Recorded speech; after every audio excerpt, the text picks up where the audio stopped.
Okay, good morning, ladies and gentlemen. Thank you for being with us this morning. Special pharmacy-focused webcast. My name is David Chukri, and to those who have returned to join us from previous webinars, very pleased to have you back. It's lovely you could make it this morning. And to those who we haven't seen before, thanks very much for making the time. We have some really important messages to share with you today. And before I do anything else, I'm going to start off with a quick visual. And it's a visual from a grocery retailer that I took about 4 or 5 days ago. It's cough and cold. Now, folks, take a look and tell me, or have a think to yourself at least, what do you see? What can you see in this image? What kind of brands? What offers? What structure does the range have? How is it presented on the shelf? Just mull that over to yourself for a second, because I'm going to flash up another image now.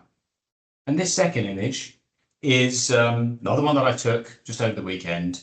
And as I'm sure everyone on this call will be able to discern, this is from Chemist Warehouse. Also cold and flu though.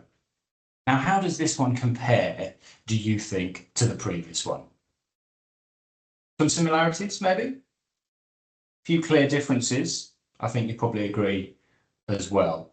And it's those differences, that's the crux of the next hour that we're going to spend together, understanding and leveraging those differences in order to better serve the needs of your pharmacy retail customers so that you can grow and they can grow faster together. Now, the next one I'm going to show you folks before we get into some deeper conversation, you might also have seen before. This is how retailer and supplier conversations evolve over time. You have sophisticated selling, you have parallel thinking in the middle, and then you have the nirvana, if you like, of joined up planning on the right-hand side of your screen there. And the simple question I have for you at this stage here is, where do you want to spend your time? Do you want to be constantly going into those meetings with Chemist Warehouse, with Priceline, with Terry White, and feeling like it's a sell-in, feeling like you're pushing water uphill? Or do you want to be over there on the right-hand side, getting alignment with them so that you can excite and delight their shoppers better? Now, as people have headed on into the session, I've delayed this deliberately, but I want to launch this as a quick poll and anonymously get your thoughts, not on where you'd like to be, but just to gauge, folks, where are you at? Where are you at? What bus stop are you at? And have a go at this. Where does your business spend most of its time with customers today in the pharmacy space? Is it sophisticated selling, where you're really going in with a brand plan and putting a little bit of category thinking on it at the end? Or is it parallel thinking? Do you have the brand plans? Do you have the category thinking, but it's still pretty much siloed next to each other? Or do you feel like you spend most of your time in that joined up planning phase where the shopper, their shopper, is really at the heart of the conversation? So I'm going to leave that to run for a quick second. And thank you for taking part, for those of you who have so far. I'm going to take the opportunity to introduce a couple of very important people as well on this while we let that run. First of whom is actually sitting opposite me, Simon. Morning, Simon. Morning, David. How are you doing? Very well, thank you. Looking remarkably sprightly in spite of 7 days already of World Cup matches. Was it Ivory Coast, Ecuador? Well, I don't know, was it? It was New Zealand yesterday, and my wife is a fanatic Kiwi, so we enjoyed that one. Yes. Was it a good result for them? I don't know. Well, 2-2. 2-2. We'll move on from that. The other person we have on the line is our sales lead. Is called Rob Hughes. Morning, Rob. Morning, David. How are you? I'm very well, mate. Very well. Probably less of a football man. I don't know. Are you up for the Socceroos? Do you think they're going to win it? Absolutely, and yes. Good. It's a man of few words, but they're important. We're going to hear from Rob a little bit later because he has he's not been with Shopping Centres all that long, but he's spent a lot of time out with our delivery team, and he spent some time in some sessions with retailers and suppliers, and so I'm going to ask him a couple of questions about what he's seen and what he's experienced, because it's relevant to this conversation in just a moment. Before I do that, let's close the poll because we've got a response. 77% of you have voted for parallel thinking.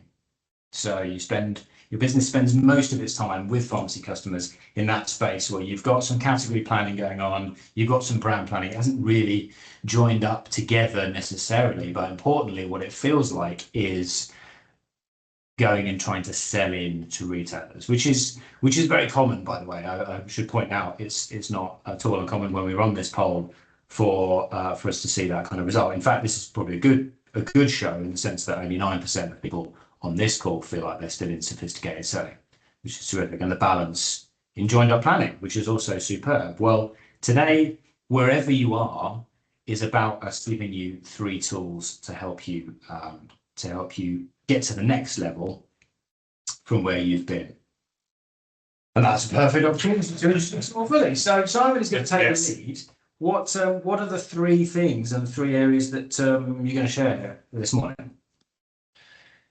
Yeah, hello everybody. It's great to be here and talking to you about this. My role in this is to represent over 30,000 shoppers that we've talked to over the last few years in pharmacy specifically.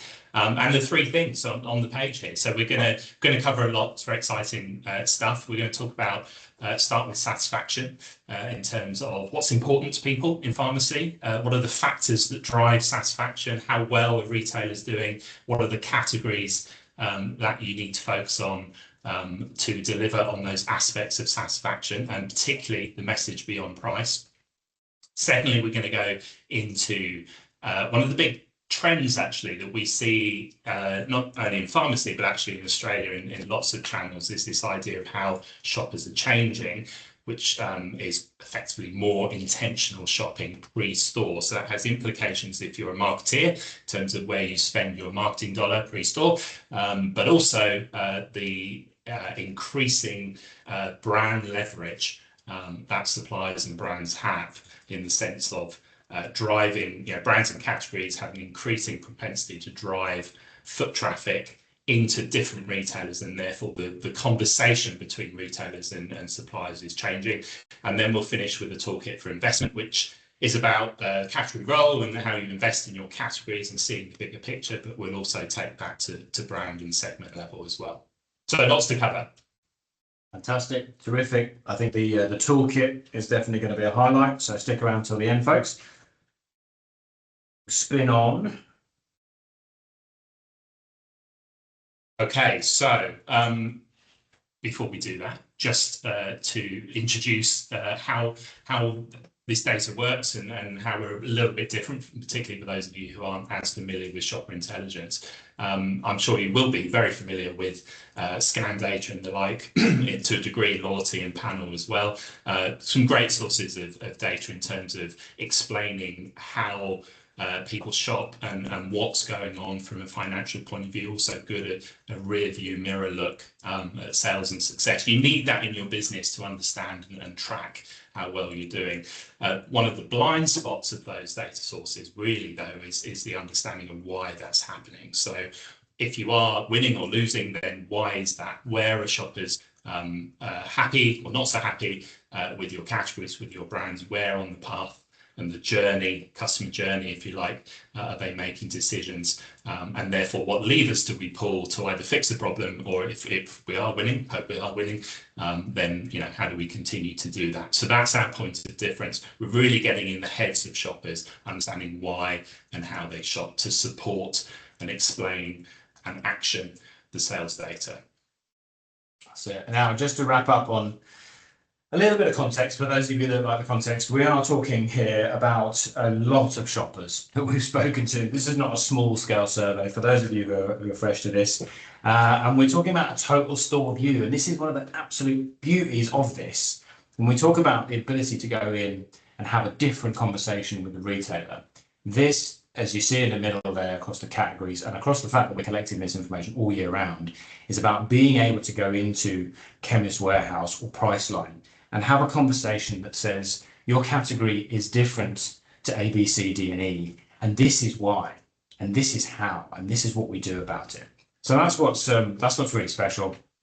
And as we said before, we're looking at shoppers from all of the major pharmacy players and traditional pharmacy in this country. Couple of other quick little things, because I know we'll get a question about this, but you will get the recording from today's event as a follow-up, and we've also got an extra special little surprise something for you, but you have to stay till the very end for that. So we'll stick around for that, because it is pretty cool. Yeah, I don't know who's just put up that face. Was it you? He's put up an excited face. It is pretty exciting. I'm excited, but I didn't put up a face. Well, just to manage Simon, we're going over to Mo Simon now. Let's get on to this, and let's kick on with that component about satisfaction, how it looks different, what you need to be knowing about it for pharmacy. Yeah, so look, let's start with satisfaction. It's a good place to start, because this really reflects how your shoppers are thinking in the channel. The headline, if you like, is it's a strong channel. You guys know that, and it's improving.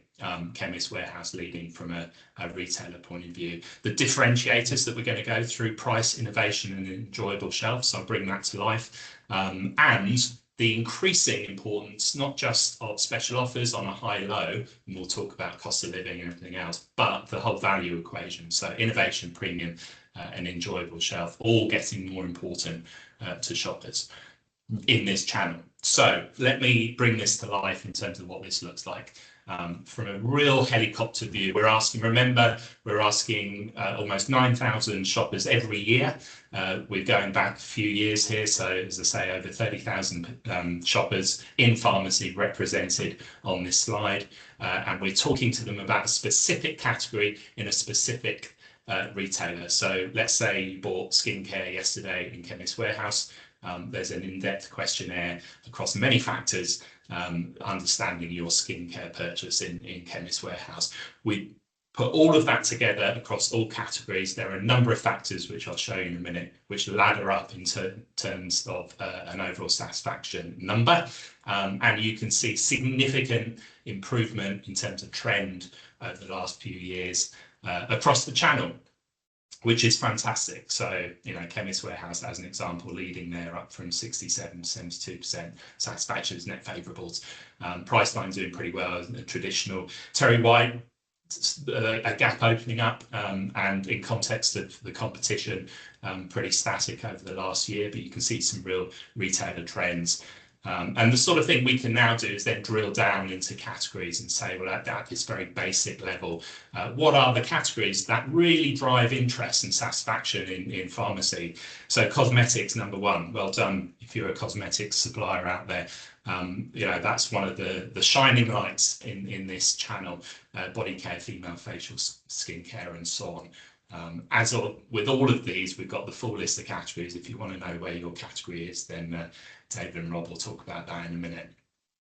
Now, this is useful because it's nice to know our shoppers are happy, but also there is an ROI, there is a dollar value related to this metric. We've been in Australia doing this for 18 years in grocery, 12 or 13 years in liquor. We're in over 10 countries. We've done some analysis that correlates the overall satisfaction with actual sales value. We know there's roughly a 6-month lag on today's satisfaction is tomorrow's sales, and we know there is that correlation there. So satisfaction is a meaningful metric that many of our retailers and suppliers use in terms of tracking and predicting where the market is going. So good news from a channel perspective. Where it starts to get really interesting then is, well, let's drill down on that and let's look at the factors or the components of satisfaction that really drive that. And we have a number of different factors here across price, product, assortment, execution. You can see them on screen. The higher the bar, the higher the satisfaction. So what is it that really resonates with the Australian shopper in pharmacy at a total level? Quality, range, etc., really high, and leading in terms of differentiating the category. Underneath that, out of stocks, location and layout in store, and price are pretty strong as well. So at this level, that's a nice to know. I think, again, where it becomes even more interesting is when we can start to benchmark and compare how pharmacy does, and I'm keeping this real high level at the moment, we'll drill down in a moment, but how pharmacy does versus grocery. So the blue bar or blue bars are pharmacy satisfaction The orange bars there are grocery. And you can see just visually on the whole, pharmacy is higher. But the three I've pulled out here really reflect what differentiates pharmacy from grocery in terms of, you're talking to shoppers, they're saying, yeah, I love pharmacy because of price, particularly around the baseline price reassurance. And I think there's elements of trust, and particularly in context of what's happened with Coles and Woolworths price trust, pharmacy really has a point of difference there. The second one there, innovation, the importance of new, of ideas, of inspiration, strong brands really coming to the fore in the channel. And then enjoy is an interesting one there on the right hand side. So this is all about enjoyable to shop. It's not about consumption, it's about shopping. And of course, enjoyable to shop means something different depending on the category that you're in. So it could be information and just understanding, or it could be ideas, inspiration, innovation, something new, or I don't know, something that's just easy. Somebody asked me to get this product and I easily found it. So once we drill down into category level, we can tell you what that means. But there is something here around just the fun, the enjoyable, the simplicity of coming into pharmacy and delivering at a level which grocery currently isn't, and particularly in context of what you see the grocers do. They're trying to make their health and beauty aisle different, destinations, very different look and feel, and that's fine, but not up to the standard that pharmacy is. Just before you flick on, Simon, I think this is fascinating to see this in such a clear visual representation. And it's what, if you have a quiet moment with yourself, you know this to be true, right? But I put this out on LinkedIn yesterday. You might have seen a quick poll. I love a poll. And I asked what it was that people thought pharmacy retailers wanted to see more of. And the overwhelming response was more tailored strategies. And that's what this is all about. And this is why, what you see in front of that Simon's just spoken to, this is why we talk about the different meeting that you're going to have when you go in and you talk about their shopper. Because as you can see on screen here, what I want in grocery is not the same as what I want in pharmacy. And you've highlighted there, Simon, some of the big differences. The pattern is broadly similar, but the levels of importance are not. And particularly, as you pointed out, on enjoyment, but you've also got location. Interesting is the one that flips the other way. So this is what brings it to life, and this is what you can take in and frame that conversation to go, do you know what? This isn't just a watered down grocery strategy. This is a tailored strategy for you in pharmacy. So absolutely use this for your channel planning and use this to take into pharmacy and talk their language. What we'll do now, we'll come back to pharmacy, as it were, and talk about, and David mentioned it, what's important to people. So this is about trend now. So clearly lots of things important to people, all of the factors we saw on the previous slide. What I'm going to do now is show you how this has shifted year on year. So what's becoming more important to people. Now, in the context of the Strait of Hormuz and petrol prices and cost of living and everything else, it's unsurprising that special offers, high-low has become more important. But it's not just about that. It's about clarity and transparency of price and value as well. So, for example, unit pricing, of course, it goes beyond price in terms of what is the value equation. It's quite interesting that at an overall price level, price itself and the importance of price, although it's number one and it leads everything else, hasn't shifted that much. In fact, in Chemist Warehouse, it's gone down in importance overall in context of high-low offers, but also a whole range of value-added factors increasing in importance year on year. So we talked about innovation.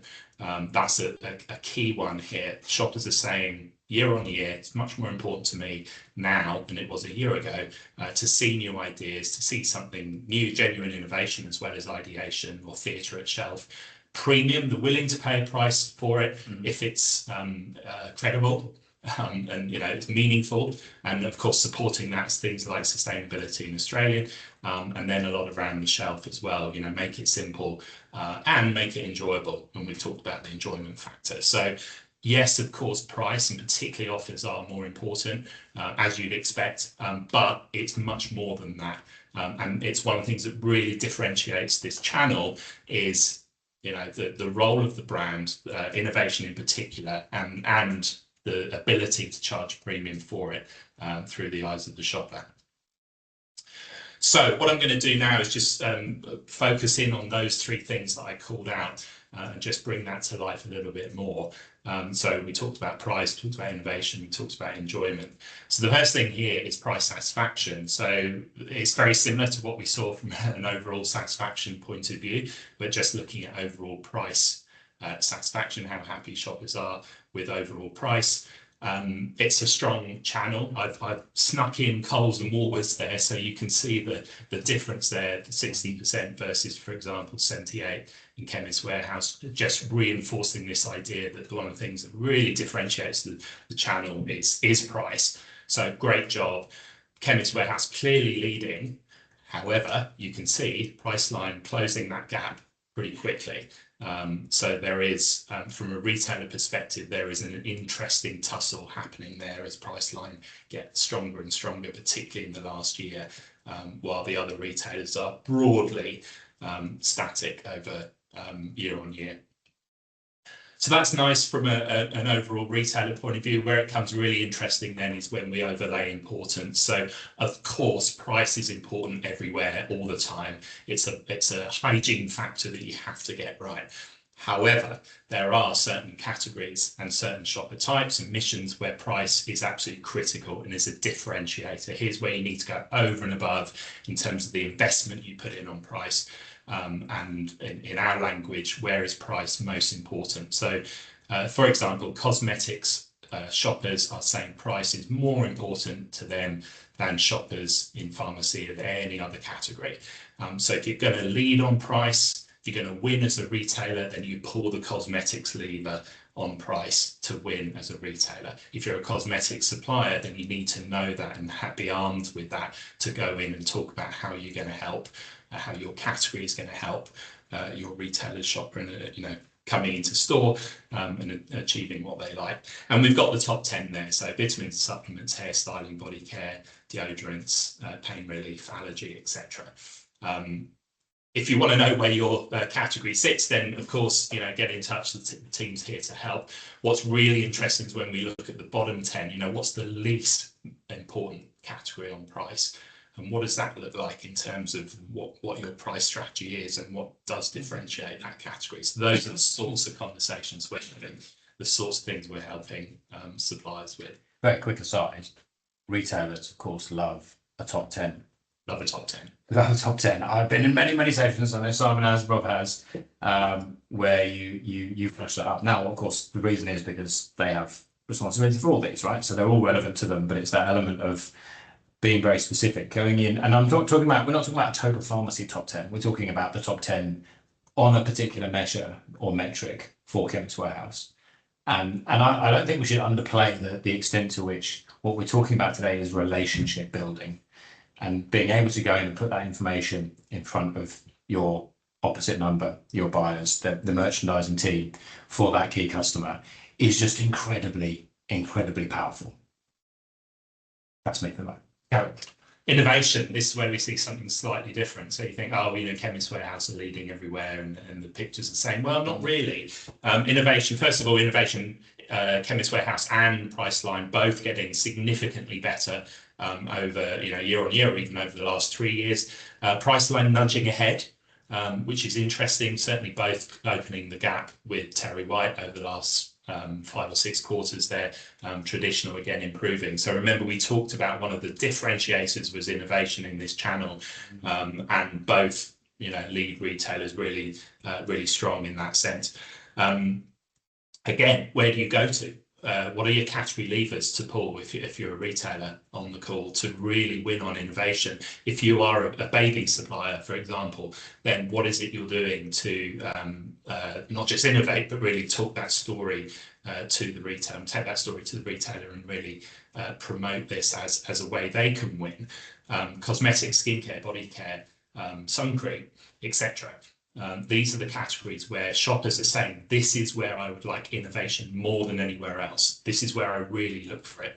And what does that mean for the shelf, for the range, for the communication of that range, etc. And then finally, enjoyment. So again, I've just chosen these three because remember, these are the differentiators. Similar story to innovation in the sense that, there's uplifts across the piece here. Again, Priceline nudging ahead in the last, up until the end of last year. Be interesting to see how that continues to grow. What are the categories where an enjoyable shelf is most important? And I'll come back to what I said before. This means something slightly different depending on the category. Sometimes it's information and reassurance. Sometimes it might be theatre and inspiration. Innovation we talked about. But again, a slightly different list of categories. It's really important to understand where your category sits on that. If your category is not on that list, then give us a call. We'll type something in the chat. I'm sure David will say in a minute in terms of how you can get involved and understand where you sit. And again, I've put Coles and Woolworths in there in context of that. Pharmacy is doing really well. So what does enjoyment mean to you, David? Enjoyment means to me very different things depending on which retailer I go into and which category I'm shopping. I'll think more on that in a moment. But your point was very well. How do you get involved? Look, if you see anything that you like on this, anything that you're interested in, anything that's been a topic internally in your business, maybe you're sitting in a room right now and there's a few of you going, where do we sit on that? Just drop us a message in chat. Just put enjoy or put innovation, and we'll pick up on that afterwards. Alternatively, you can drop Rob a message. Rob.Hughes. Are you Rob or are you Robert.Hughes? Robert, I'll put it in the chat now. You're going to stick it in the chat now. Robert.Hughes, shopintelligence.com.au. Drop him a line, and we'd love to furnish you with that little snippet. And before we go further, let's just have a quick summary. I mean, the obvious thing there is just how different it is. You saw the difference between overall satisfaction in a Coles and a Woolies versus what we see for most of pharmacy, which is notable in its own right. I love the idea of the premium opportunity and the opportunity to drive value in a category and not drive down the other way, which everyone on this call, I'm sure, will be experiencing a lot of in general in the world we operate. But there are opportunities to go the other way if, and you said it, Simon, I think, if you could demonstrate what that is about. It's not just stick it on a price with a higher price point. The other one that was fascinating there, I thought, was, perhaps you agree, was this tussle on innovation and innovation satisfaction. It's very, very close between Chemist Warehouse and Priceline. And that, again, is where you go, okay, how do we call this? Which way do we go? And the detail is in there by category and by retailer. Remember, it's not just NPD, is it? It's other things. It's inspiration and theatre. Exactly. Opening your imagination to the opportunity that exists in your category in that retailer. Okay, shall we keep going? We're getting to the brand stuff? Yeah, let's keep going.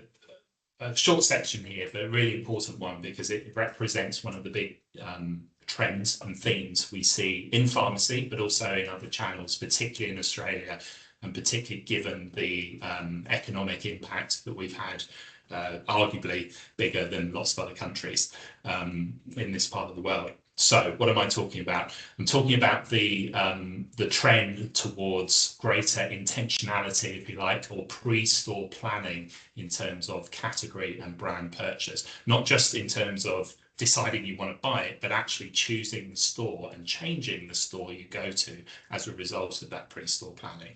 So there's two aspects of that, or two implications. One is for you marketeers out there, where do you spend your dollar in terms of marketing, pre-store, in-store? Very simply, more pre-store is the answer than it was a year ago.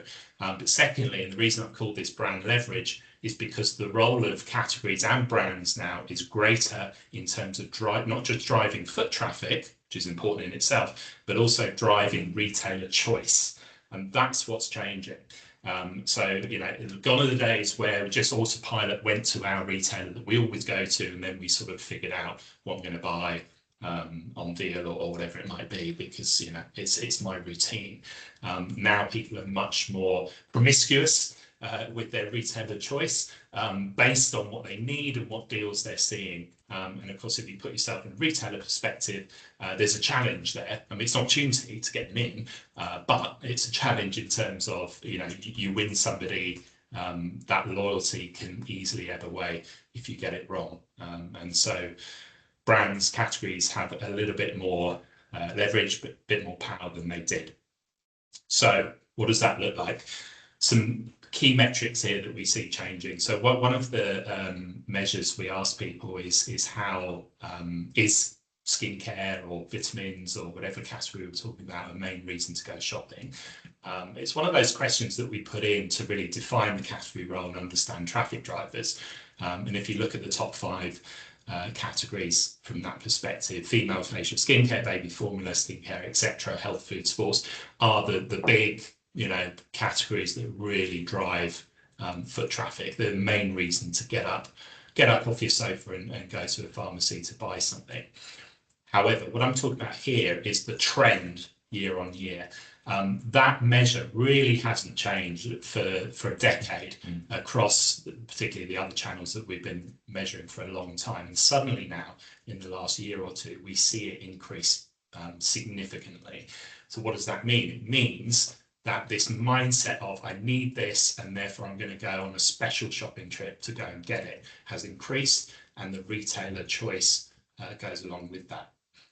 And then the other measure there, the plus 6%, is shelf stickiness. So once I'm in store, I'm much less likely to walk away. I will switch at shelf. I will find something. So harder to get them, but easier to keep them. So once you've got them, they're in, that's fine. But the real challenge, if you like, is getting them in the first place, and the role of your category and brand in doing that. And of course, one of the big levers, won't be much surprise to you, I'm sure, is the role of promotions or higher offers. So this is the role that pre-store promotions play to encourage shopping, to drive people into store.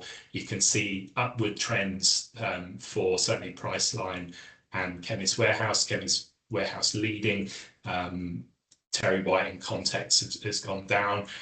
Traditional even is increasing there. So another stat to throw at you, 1 in 4 purchases, so this is 1 in 4 items in every Chemist Warehouse basket is bought directly because somebody saw it in the catalogue pre-store. So the Chemist Warehouse catalogue, as the Priceline catalogue and all the retail catalogues are very influential in terms of retailer choice to help you decide this is a store I want to go to get the offer.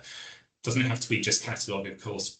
In many other ways you can promote pre-store, but again, more important year on year. So once again, where does your category sit? Cosmetics, number 1, the biggest category in store where shoppers are saying, look, I'm looking for a deal, and that will encourage me not only to buy, but to choose a retailer to do that in. Skincare, body care, hair, sun care, blades and razors makes an appearance this time. Baby formula, etc. So think about from a marketing perspective, think about, are you spending enough pre-store to trigger the decision or to align with where the decision is being triggered? That moment of truth, if you like, has shifted pre-store more so. Now, of course, there's still a lot happening in store, but more so pre-store. And then in your retailer supplier conversations, what is the role of your category and your brand in terms of the importance to the retailer to drive that foot traffic? David. I'm fascinated. I'm making notes myself. Well, where I was going to begin there, just as a bridge, was where you ended, and I put this question out to you. If you're watching, have you ever seen a ranking showing you which categories are most likely to be triggered by your retailer's catalogue, or online, or traditional media, or any of those triggers? And more importantly, even, have you ever taken that in to that meeting to embed that as part of your investment plan and your category planning with that retailer? I mean, this is the essence of how and why it's different, and how we've seen it be very different. And that's what I'm going to pass to Rob in just a mo to bring that to life for a second. But I mean, the other one I love is 1 in 4 purchases driven by catalogue in Chemist Warehouse. Yeah. It's phenomenal. But also what's hidden beneath the surface, the bit that we're not sharing today, but which you can get, is which categories and what order. And that's something that I know Chemist Warehouse will love to have shared and to work on with you to understand it. The idea of intentionality, you might have heard other people talking about intentionality of late. We've been talking about it for years. I even had the pleasure of judging, I don't know if anyone's heard of the Joe Berry Award, but I had the pleasure of judging, and one young gentleman who won it was talking about this very point in a different context, where he was talking about shoppers becoming more intentional, which is fantastic because we've got 15 years worth of history of this. The fascinating thing on top of that is the switching, more of that movement, as you were saying, in store. Because I was more deliberate and determined, I'm less likely to walk away with nout. And so that's a real opportunity for brands here. You're playing that role. You're helping driving those feet in. Rob, hello. David, how are you? Good, mate. Good. Don't worry, I'm going to give you more to go on than that. As I said at the start, you've not been here that long. You've had a terrific few months, and you've been out in the field with a lot of my time, a lot of my team, the delivery team, and you've been in some fascinating sessions. I just wanted to ask you what your feelings were. What have you seen, and what have you experienced? What have you seen other people in the room experiencing when Shopper has been at the heart of the conversation? Yeah, look, thanks, David. Been a few interesting experiences and what I've seen. I've been in a retailer workshop, actually, a specific retailer only workshop, where they were heavily using our metrics for their strategy planning, and you'll see that in the chat. I mentioned that, but actually the ones that are probably I've been involved in more is the three-way workshops with the retailer and the supplier. Incredibly positive and warming. One pharmacy retailer GM called the workshop the gold standard and the blueprint of what they would like going forward in terms of a shopper-led conversation. It's interesting, these insights that David, that you and Simon have been sharing, they see as filling the gaps in the research and elevating existing strengths, ideally focusing on how to grow the category and not the age-old spiral into let's just talk promotions and price. So uplifting, and certainly that's the message from the retailers and the clients, that actually it's almost a breath of fresh air in terms of planning and focusing on how to collaboratively grow the category. So that's exciting, and it means more efficient use of resources too. It's spending time on where it counts, very targeted conversations, and ultimately more influence. So look, very happy to take anyone who's interested through this process. Myself, David can talk about that as well. It is important, if you want to follow that process though, do reach out to the retailers' insights or operations teams as well as just the buyer, to really bring in the planning element, because it is a planned process. We get involved in the workshop, obviously, with the supplier leading the charge, but I think it's resulted in very positive outcomes, and that's the key takeaway.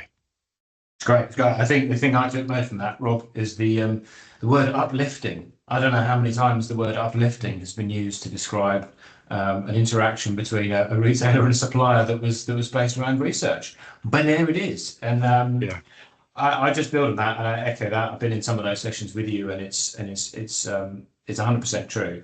I would go so far as to say, and Simon is in the room here with me, but where this really comes to life is when all three parties are in the room, the retailer, the supplier, and it doesn't really live in PowerPoint presentations. It's there to be broken out and touched and felt, and to be worked with. And as you said, the gold standard. That's fantastic to hear. That's what this is really about. We will come back on this, and I know we've had a few opportunities. Thank you, Paz, I think, has popped something, and Danielle as well. And we might come back to that question if we have a minute in just a sec. So I've noted that. And we'll give you some ideas. Thank you, Rob. We'll give you some ideas of how else to engage and how you can take this forward, depending on where you are right now.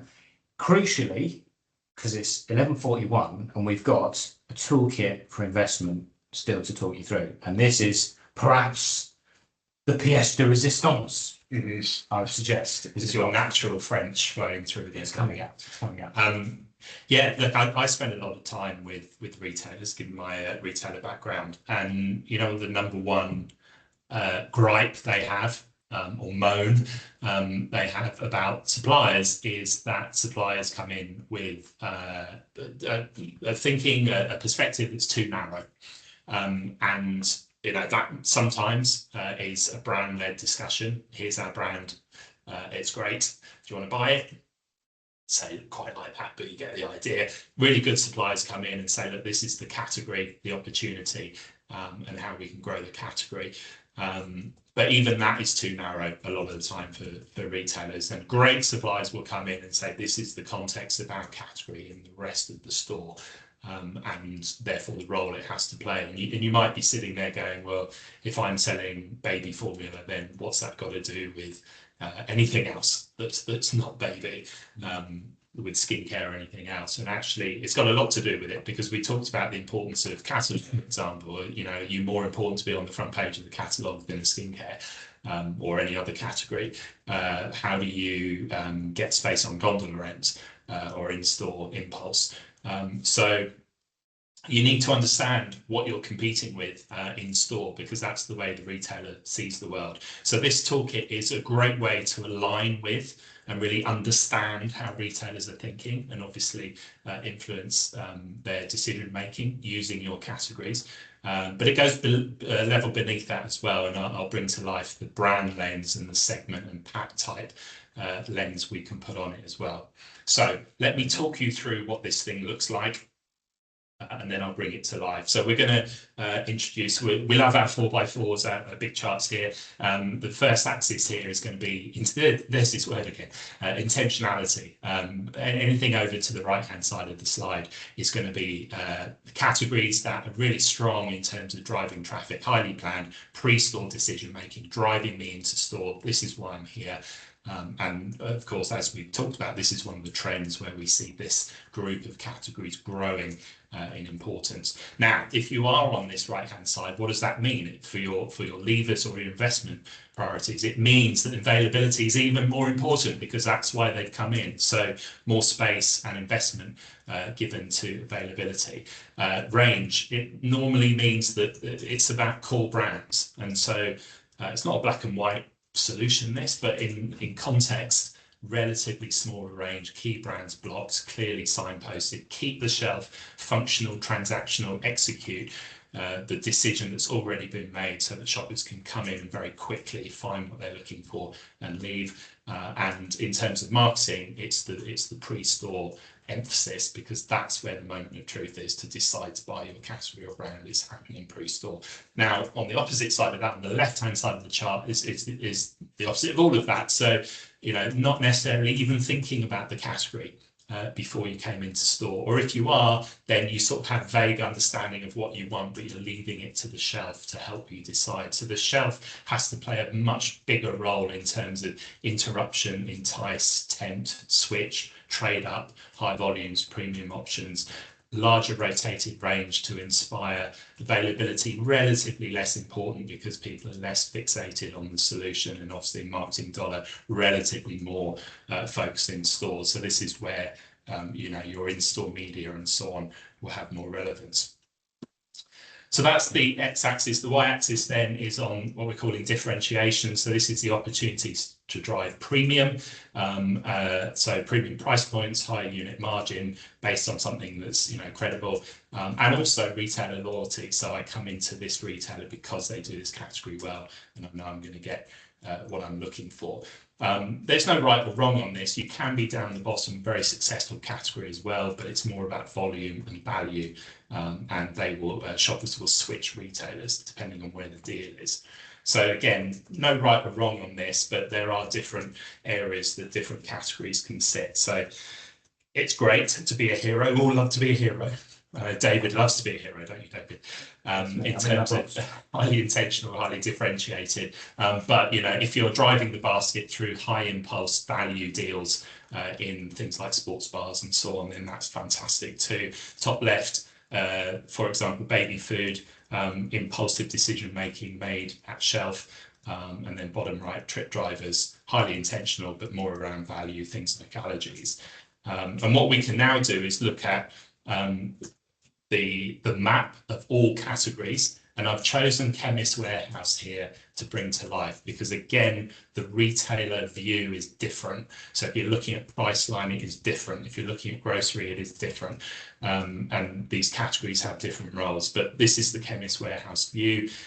We talked about skincare as one example, shower gels, vitamins and supplements, highly intentional, decision made pre-store, and ability to drive premium and drive retailer loyalty, keep the shelf nice and clean. Highly intentional, but more value-based, things like allergy, mouthwash.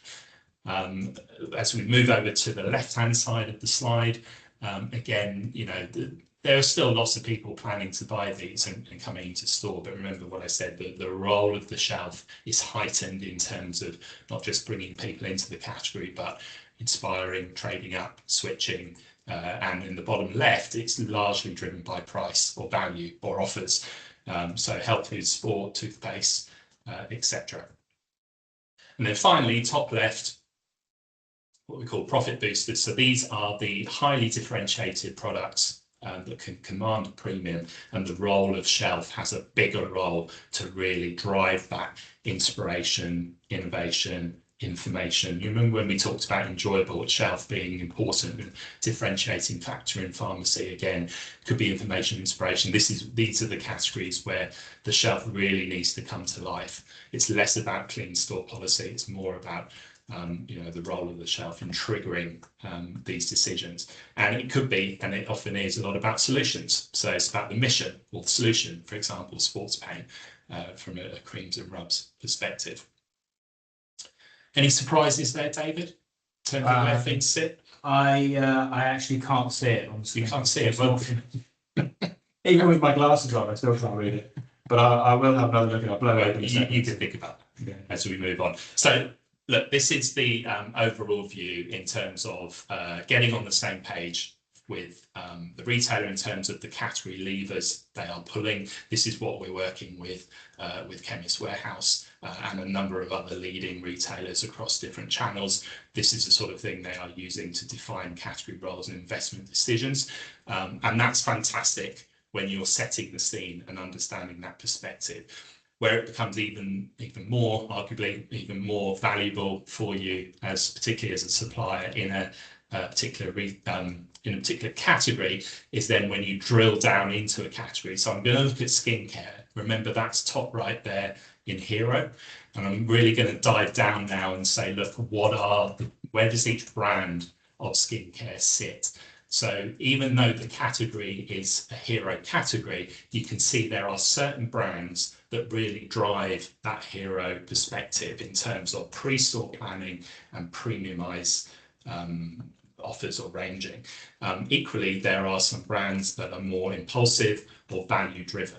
I'm not going to go through each one, you can see it on screen, but the point of this is you can really then start to prove and justify the role of your brand in what it delivers to the category. So it is a category solution, but it's also a brand solution, you know. And when the retailer's coming along saying, oh, do we need it?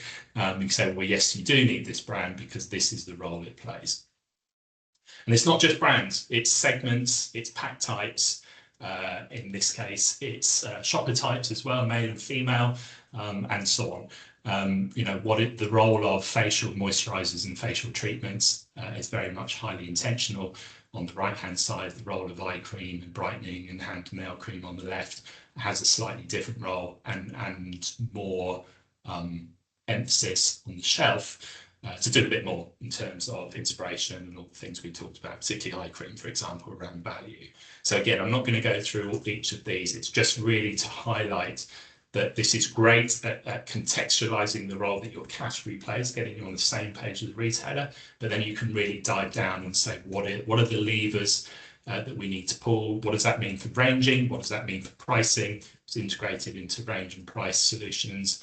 And where do you go with this in terms of, you know, opportunities that can be brought alive in the category? Okay. David, any comments from that point? Well, my one comment is that I was able to pop out the slides in question so that I could read it properly. Paint creams and rubs, which is one I've looked at over the years, but yeah, that's quite an interesting one to see up in Profit Booster.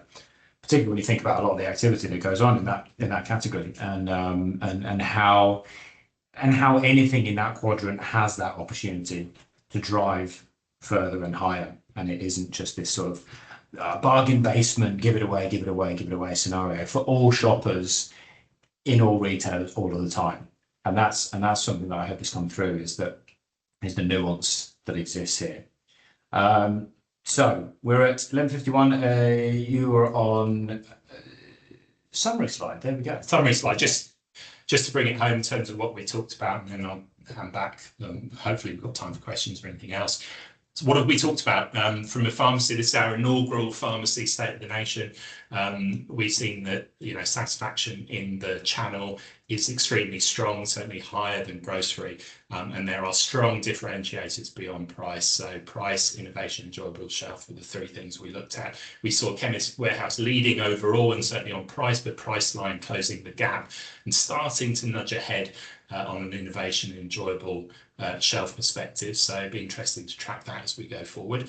And then the other element of that, remember, was this idea of what's becoming more important to people. And yes, it is about offers, and price is always going to be important, but actually it's about the differentiators, innovation, premiumization.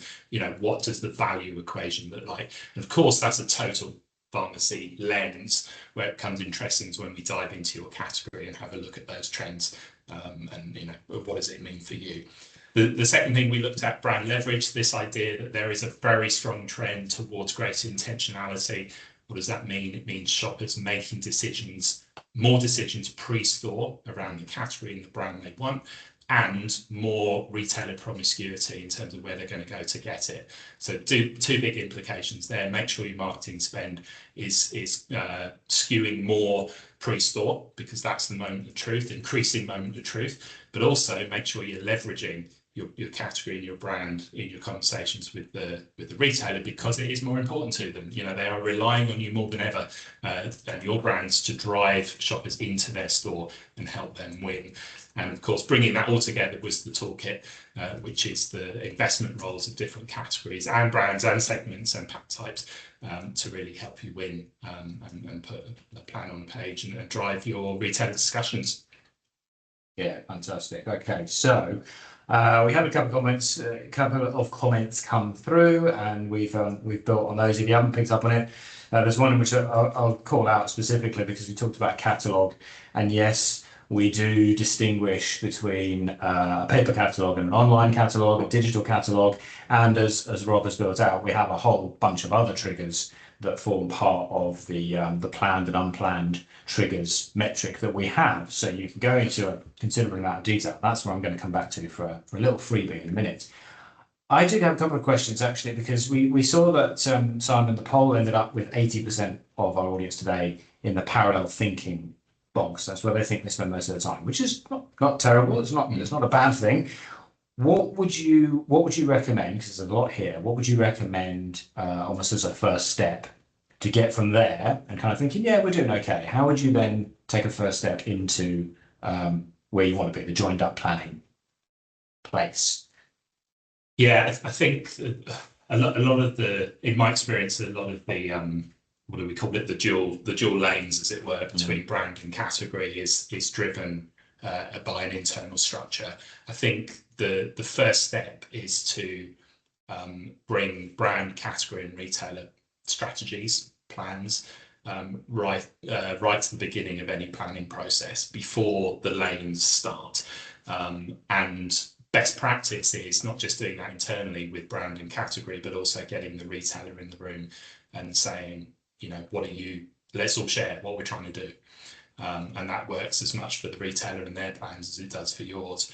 Now, of course, you need a strong relationship to do that. It's not as simple as just saying it's going to happen, but that's what good looks like. And I think what we found with this toolkit that I've taken you through is a simple visual starting point, plan on page, that sort of thing, or here's the market, just helps that discussion. You know, we're not talking anything commercial. We're just saying, what is it that shoppers want, and what's the role of this category?